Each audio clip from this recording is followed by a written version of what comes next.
Here's something else, folks, that I felt like could be more insight into the year 2020.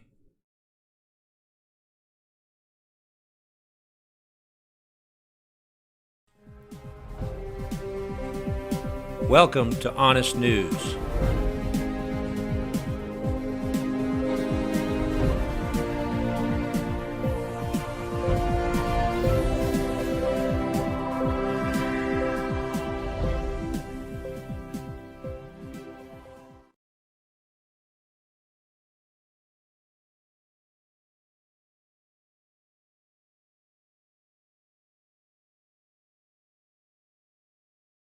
Okay, so 2020 divided by 50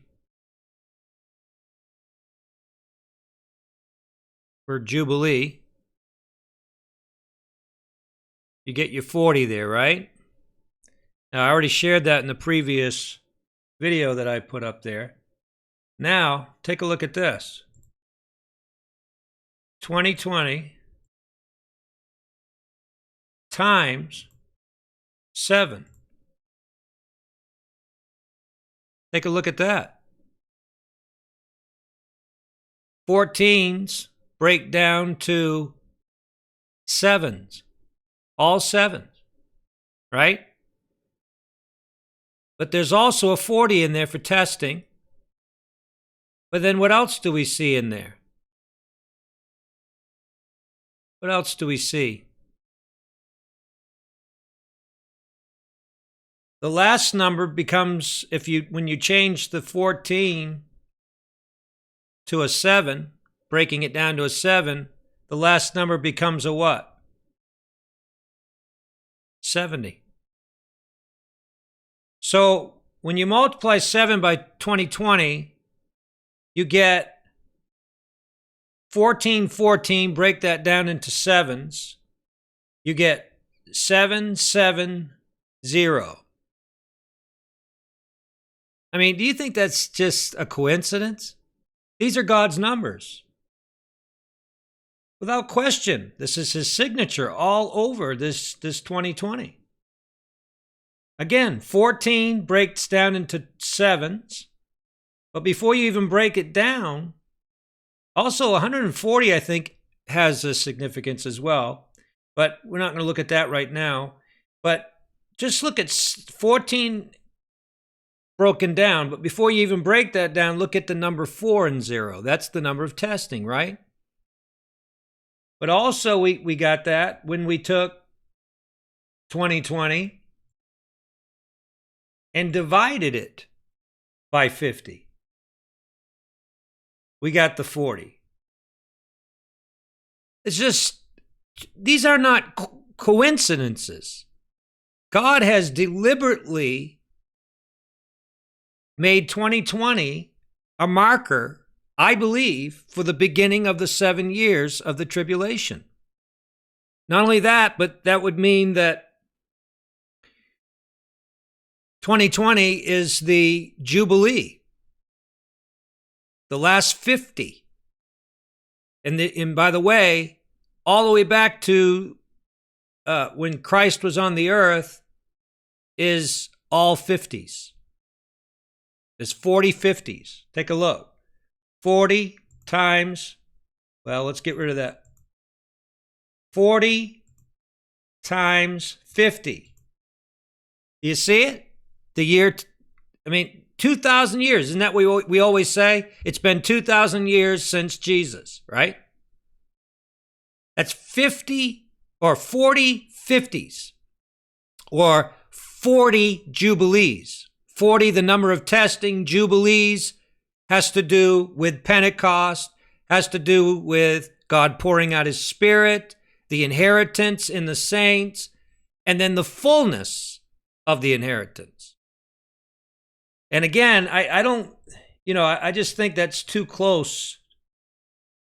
When you start looking at 2020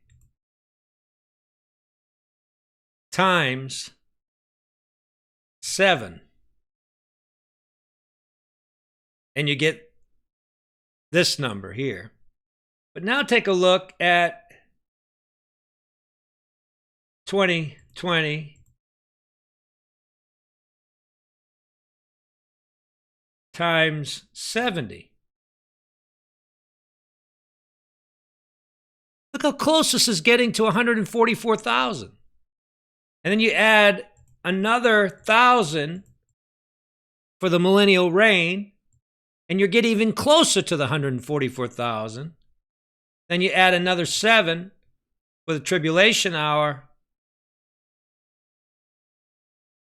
I mean, look how close that's getting to the 144,000. And the scripture talks about the 144,000 that followed the Lamb wheresoever he went. These are virgins. They're not defiled with women. I just find it hard to believe that these are coincidences. But let's take this number here and see what we come up with. Let's see, 4 and 2 is 6. Another one makes 7. There's another 7. So even in this number, there's quite a bit of God's numbers there, if you look at it there. It's just the 70, the 14, the 24. What about the 24? Right? 12 disciples, 12 apostles, 12 tribes of Israel. I've often have said that God, I believe, revealed to me that the 144,000 that follow the Lamb wheresoever they go, that is actually a spiritual number. That's not a physical number. That's a revelation of God's government in the earth being magnified. Because anytime you have zeros after a number, it magnifies the number before it. So there's just so much here that I believe God is shouting here. 2020. Not to mention that in the world, 2020 has to do with perfect vision. Think about that for a moment. It's just so much. I mean, Jesus says, watch and pray. 2020 has to do with perfect vision. There's too much here. So I do believe that where Jesus said, when you begin to see these things coming to pass, look up. Your redemption is drawing near. We'll keep you posted if the Lord reveals anything else.